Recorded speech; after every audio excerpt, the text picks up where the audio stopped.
Hi welcome back students. तो हम लोग कर रहे हैं क्लास 7th का ज्योग्राफी चैप्टर नंबर 4 ईयर। अभी तक हम लोग दो वीडियोस इससे पहले कवर पार्ट्स में बना चुके हैं और अब ये है थर्ड पार्ट। इससे पहले की वीडियोस में हम लोगों ने एटमॉस्फेयर से रिलेटेड कुछ इंपॉर्टेंट टर्म्स को समझा था और important green house gases, global warming वगैरह के बारे में जानकारी हासिल की और हमने 5 डिफरेंट जो लेयर्स हैं एटमॉस्फेयर के अंदर उनकी प्रॉपर्टीज को स्टडी किया। तो आज की इस वीडियो में ये चैप्टर खत्म हो जाएगा और इसमें हम लोग ये इंपॉर्टेंट चीजें आज कवर करेंगे। टेम्परेचर, एयर प्रेशर, विंड और फिर डिफरेंट टाइप ऑफ रेनफॉल। तो सबसे पहले शुरू करते हैं टेम्परेचर से। देखिए, अर्थ के ऊपर जो टेम्परेचर है ना, वो अनइवनली डिस्ट्रीब्यूटेड है, क्योंकि अर्थ के सामने जो सन है उसकी जो रेज हैं वो इक्वेटर के आसपास का जो एरिया है, सपोज ये सन है, यहां पर ये सन है, तो इसकी जो रेज हैं वो इक्वेटर और उसके आसपास का जो एरिया है वहां पर direct rays through out the year it falls on equator and nearby areas. Direct sun rays are reaching to the earth, whereas on the poles in southern side and the northern part of the earth, the sun rays are not reaching directly. That's why the earth on equator and 30 degree north to 30 degree south to the equator, this area is comparatively more warmer than towards the pole side. Temperature का इस तरह का unequal distribution होने के कारण convectional rainfall या बाकी natural phenomena जो है वो उस पर डिपेंड करते हैं। इस तरह का अनइवन टेम्परेचर होने के कारण विंड पैटर्न भी जो है बदल जाता है। तो विंड के पैटर्न बदलने से और गर्म हवा, जब हवा गर्म होती है, एयर जब गर्म होती है तो वो हल्की होकर के ऊपर उठने लगती है। तो जिन इलाकों में ज्यादा टेम्परेचर है, जैसे इक्वेटर आसपास के जो एरिया है, जहां पर टेम्परेचर ज्यादा होगा वहां पर एयर हल्की होकर के मॉइस्चर को लेकर के ऊपर उठने लगती है। और जहां पर टेम्परेचर कम होता है कंपेरेटिवली, वहां पर डेंसिटी जो है, जो एयर प्रेशर जो है वो ज्यादा होगा और एयर जो वहां पे सबज्यू होकर के, सबसाइड होकर के नीचे की तरफ जो है आने लगती है और इस तरह से एक सर्कुलर मोशन जो है अर्थ पे क्रिएट होता है। तो ये जो टेम्परेचर का डिफरेंस है ये हमारी अर्थ के ऊपर होने वाले बहुत सारे नेचुरल फिनोमेना को लीड करता है। एयर प्रेशर क्या होता है? देखिए, हमारी अर्थ पर जो ब्लैंकेट है एयर का, एटमॉस्फेयर जो है, वो अपने वेट के कारण एक प्रेशर एक्सर्ट करता है अर्थ क्रस्ट के ऊपर। तो हम जितने भी लोग, जितनी भी चीजें धरती पर हैं, उन सब पर एयर प्रेशर एक्सर्ट कर रही है due to weight of the air. That is called air pressure. Air pressure जो होता है, जैसे जैसे हम अर्थ क्रस्ट से ऊपर की तरफ जाते हैं एयर प्रेशर कम होने लगता है। जब हम पहाड़ों पर जाते हैं, हाई एल्टीट्यूड एरिया में जाते हैं, तो एयर का प्रेशर घटने लगता है। इसलिए ज्यादा ऊंचाई पर जाने के बाद कई बार कुछ लोगों को चक्कर जैसा महसूस होता है, डिजीनेस होने लगती है, वॉमिटिंग होने लगती है, क्योंकि अंदर प्रेशर ज्यादा हो जाता है और बाहर का प्रेशर जो है वो कम होने लगता है। सबसे ज्यादा जो एयर प्रेशर होता है वो सी लेवल पर होता है। तो सी लेवल से जितना ऊपर हम जाएंगे एयर प्रेशर कम होने लग गया। दूसरी बात, जिन इलाकों में ज्यादा गर्मी होती है, जहां पर हाई टेम्परेचर होता है, वहां पर हमेशा एयर प्रेशर कम होगा। क्यों? क्योंकि गर्मी पड़ने से हवा हल्की होकर के ऊपर उठने लगती है और वहां पर जो है उसका प्रेशर जो है कम हो जाता है।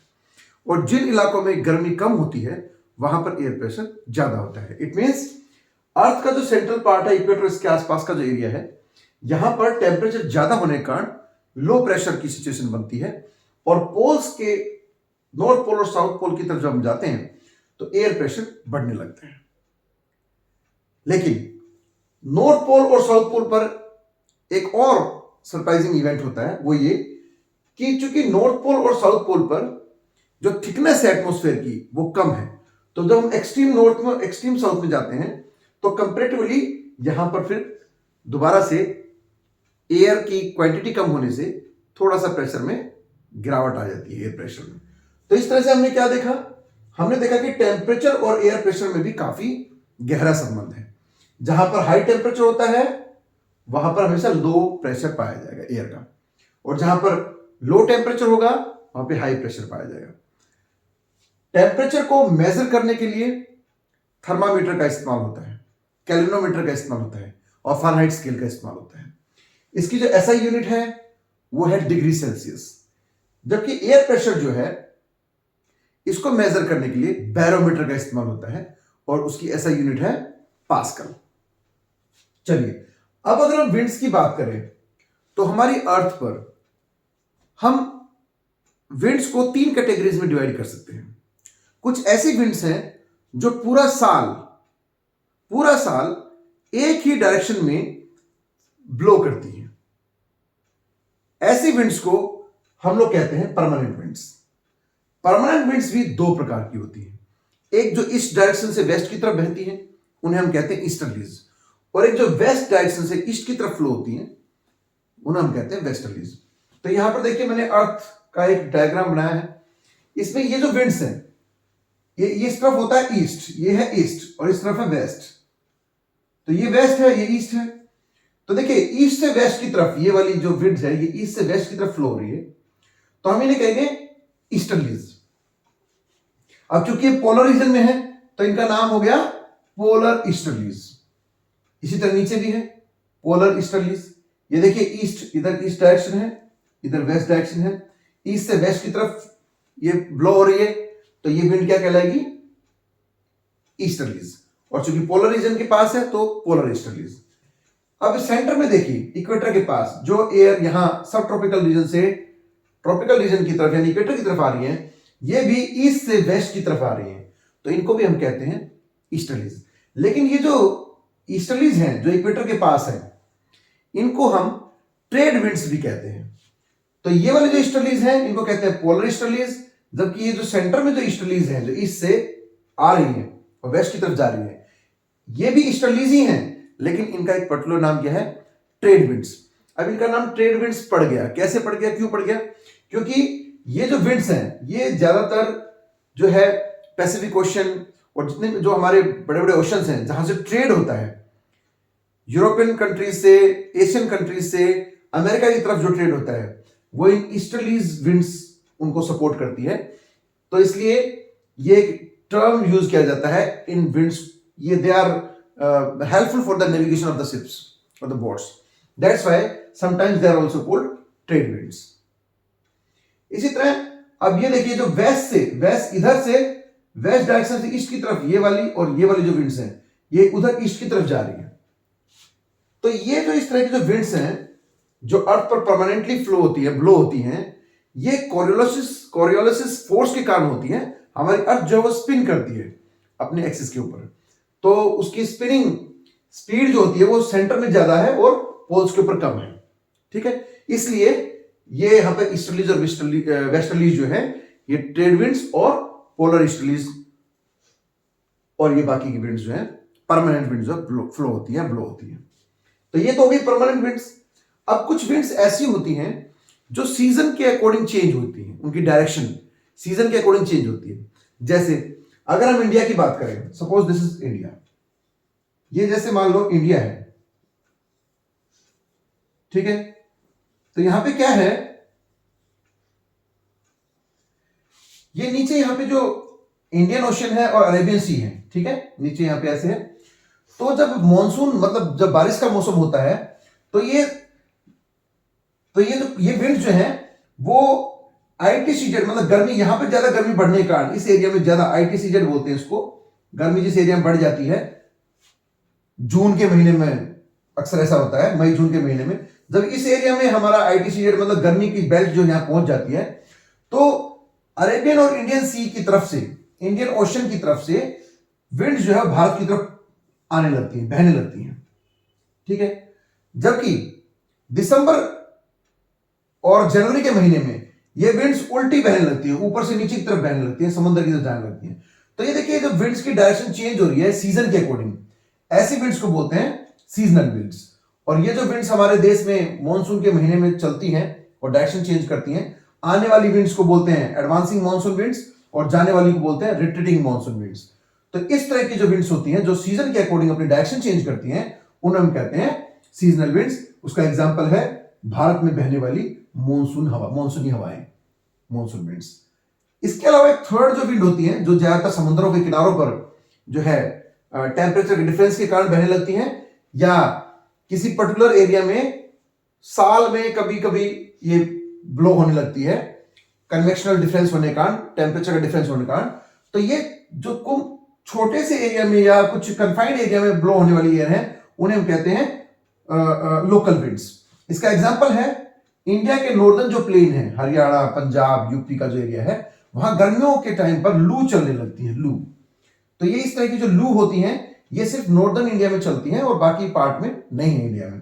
तो जो एक पर्टिकुलर रीजन में बहने वाली, पर्टिकुलर साल के किसी एक टाइम पीरियड में जो हवाएं बहती हैं, उन्हें हम कहते हैं लोकल विंड्स। तो हमने देखा कि विंड्स तीन प्रकार की हैं। परमानेंट विंड्स, हमने समझ लिया कैसे अर्थ की रोटेशन के कारण विंड्स परमानेंटली ब्लो होने लगती हैं। इसमें ईस्टर्लीज क्या है, वेस्टर्लीज क्या है। फिर सीजनल विंड्स, जैसे इंडिया में मॉनसून विंड्स आती हैं बरसात के मौसम में, बारिश करती हैं। और फिर रिट्रीटिंग विंड्स। लोकल विंड्स, किसी एक पर्टिकुलर एरिया में साल के किसी एक पीरियड में जब कुछ विंड्स चलती हैं किसी कन्वेंशनल डिफरेंस के कारण, अनइवन टेम्परेचर होने के कारण, तो वो कहलाती हैं लोकल विंड्स। एग्जांपल है लू। लू क्या है? Loo are the local winds, they blow in the northern plains of India during the summer season. Okay, तो ये हमें टेम्परेचर, एयर प्रेशर और विंड्स के बारे में पढ़ा। अब बात करते हैं मॉइस्चर की। देखिए, ये तो आप सब जानते हैं कि सूर्य की गर्मी, when the sun rays falls on the surface of the ocean and the water bodies, then the water converts into water vapor, and these water vapors they go to the air, atmosphere, in the form of moisture. ठीक है। अब ये जो moisture है जो evaporate होकर के जा रहा है, that is called evaporation. Evaporation के बाद ये एटमॉस्फेयर में चला गया मॉइस्चर। अब ये मॉइस्चर, जब हवा गर्म है तो वो मॉइस्चर को लेके ऊपर उठ रही है, ऊपर जाकर के ठंडी होकर के, जैसे जैसे हम ट्रोपोस्फेयर ऊपर जाएंगे, ये हवा फिर ठंडी होकर के क्लाउड फॉर्मेशन कर लेगी, दैट इज कॉल्ड कंडेंसेशन। फिर कंडेंसेशन के बाद जब ये होल्ड नहीं कर पाएगी तो फिर क्या होगा? बारिश, प्रेसिपिटेशन होने लगेगा। तो इस तरह से मॉइस्चर जो है वो एयर के अंदर वेपराइजेशन के कारण आता है और बारिश का कारण बनता है, रेनफॉल का, प्रेसिपिटेशन का कारण बनता है। अब इसमें भी रेनफॉल भी तीन प्रकार के हैं। एक रेनफॉल है साइक्लोनिक रेनफॉल। ये क्या होता है? समुद्र के कोस्टलाइन जो एरिया है, हमारे समुद्र के किनारों पर टेम्परेचर का डिफरेंस होने के कारण समुद्रों से आने वाली हवाएं कोस्टल एरिया में, जैसे हमारे इंडिया का जो नीचे का जो पार्ट है, हमारे सब कॉन्टिनेंट का जो पेनिनसुलर रीजन है, वो समुद्र से घिरा हुआ है। तो वहां ज्यादातर जो कोस्टल बाउंड्री है हमारी, उन इलाकों में अक्सर बारिश होती रहती है। तो इस तरह की जो बारिश होती है कोस्ट लाइन के पास, समुद्र से आने वाली हवाएं जो करती हैं, उसे कहते हैं साइक्लोनिक रेनफॉल। ये तूफान, जो समुद्री तूफान आते हैं, वो अपने साथ जो है मॉइस्चर लेके आते हैं और कोस्ट लाइन के आसपास के इलाकों में बारिश करते हैं। एक है ओरोग्राफिक रेनफॉल या रिलीफ रेनफॉल। ये रिलीफ रेनफॉल क्या होता है? देखिए, जब मॉइस्चर को कैरी करती हुई हवाएं जब आगे बह रही हैं और उनके रास्ते में कोई हाई एल्टीट्यूड रीजन आ जाए, सपोज यहां पर पहाड़ आ गए रास्ते में, यहां से हवा बह रही है, air is blowing and it is carrying moisture. हवा बह रही है और अपने साथ मॉइस्चर लेके जा रही है, लेकिन बीच में आ गए ये पहाड़, ये ऊंचे हाई एल्टीट्यूड एरिया आ गया, तो फिर इससे टकरा कर ये हवा ऊपर उठने लगेगी। और आपको पता है कि जब हवा ऊपर उठती है तो ऊपर वो उठ करके ठंडी हो जाती है और ठंडी होकर के क्लाउड फॉर्मेशन करेगी, कंडेंसेशन करेगी और फिर बारिश कर देगी। तो इस तरह की जो किसी रुकावट के आ जाने से बारिश जो हो रही है, दैट इज कॉल्ड ओरोग्राफिक, या इसको दूसरा नाम है relief, that is called relief rainfall. Relief मतलब कि जो भारी हवा थी, जो मॉइस्चर लेके जा रही थी, अब वो ऊपर उठ गई और उसने सारे जो पानी है वो नीचे गिरा दिया, रेनफॉल हो गया, तो इसको रिलीफ मिल गया। So this kind of rainfall is called relief और ओरोग्राफिक रेनफॉल, जो कि हाई एल्टीट्यूड एरिया के टकरा जाने से हवा ऊपर उठती है और बारिश करती है। एक है कन्वेक्शनल रेनफॉल। ये कन्वेक्शनल रेनफॉल जो है ये टेम्परेचर डिफरेंस के कारण होता है। क्या होता है कि जहां पर टेम्परेचर हाई होता है वहां पर ये जो हवा है वो हल्की होकर के ऊपर उठने लगती है और अपने साथ वाटर वेपर्स को, ये वाटर है तो वाटर वेपर ऊपर जा रहा है। अब ऊपर पहुंचने के बाद जब यहां पर एयर ऊपर अपने आप कूल हो जाती है कुछ ऊपर जाने के बाद में, सर्टेन हाइट के बाद में, और यहां पर फिर क्लाउड फॉर्मेशन करके और रेनफॉल करती है, तो गर्मी के या ये टेम्परेचर के डिफरेंस के कारण जो रेनफॉल हो रहा है उसको हम कहते हैं कन्वेक्शनल रेनफॉल। तो आज के इस टॉपिक में हमने देखा टेम्परेचर क्या होता है, degree of hotness and coldness होता है, इसकी एसआई यूनिट क्या होती है, और जैसे जैसे हम अर्थ क्रस्ट से ऊपर जाते हैं टेम्परेचर रिड्यूस होने लगता है। इसी प्रकार इक्वेटर से दूर जाते हैं पोल्स की तरफ तो टेम्परेचर रिड्यूस होने लगता है। फिर हमने देखा एयर प्रेशर जो होता है, जहां हाई टेम्परेचर होता है वहां पर एयर प्रेशर कम होता है, जहां पर लो टेम्परेचर होता है वहां पर एयर प्रेशर ज्यादा होता है। और जो सी लेवल है, सी लेवल पर एयर प्रेशर ज्यादा होता है, जबकि जैसे जैसे हम ऊपर जाएंगे आसमान की तरफ या पहाड़ों की तरफ तो एयर प्रेशर घटने लगता है। फिर हमने देखा एयर प्रेशर को मेजर करने के लिए बैरोमीटर का इस्तेमाल होता है, इसकी एसआई यूनिट पास्कल होती है। विंड्स, तीन तरह की विंड्स हमने पढ़ी, परमानेंट विंड्स, सीजनल विंड्स और लोकल विंड्स। ये हमने यहां समझ लिया ईस्टर्लीज और वेस्टर्लीज क्या होती है, इनको ट्रेड विंड्स क्यों कहते हैं, और ये पोलर ईस्टर्लीज है, ये वेस्टर्लीज है। ठीक है। फिर लोकल विंड्स में एक एग्जांपल देखा हमने, लू जो नॉर्दर्न प्लेन्स में इंडिया में बहती है गर्मी के मौसम में, और सीजनल विंड्स जो सीजन के अकॉर्डिंग अपनी डायरेक्शन चेंज करती हैं, जैसे भारत में मानसूनी हवाएं चलती हैं, जून जुलाई में आती हैं, बारिश करती हैं हिंदुस्तान में, और फिर रिट्रीट मतलब वापस दिसंबर जनवरी के महीने में, नवंबर के बाद वो वापस लौटने लगती हैं समंदर की तरफ, तो डायरेक्शन चेंज हो जाती है, इन्हें कहते हैं सीजनल विंड्स। उसके बाद हमने मॉइस्चर और फिर रेनफॉल के तीन टाइप को पढ़ लिया, और ये चैप्टर जो है यहीं पर खत्म होता है। अब मिलते हैं एक नई वीडियो के साथ। Thank you.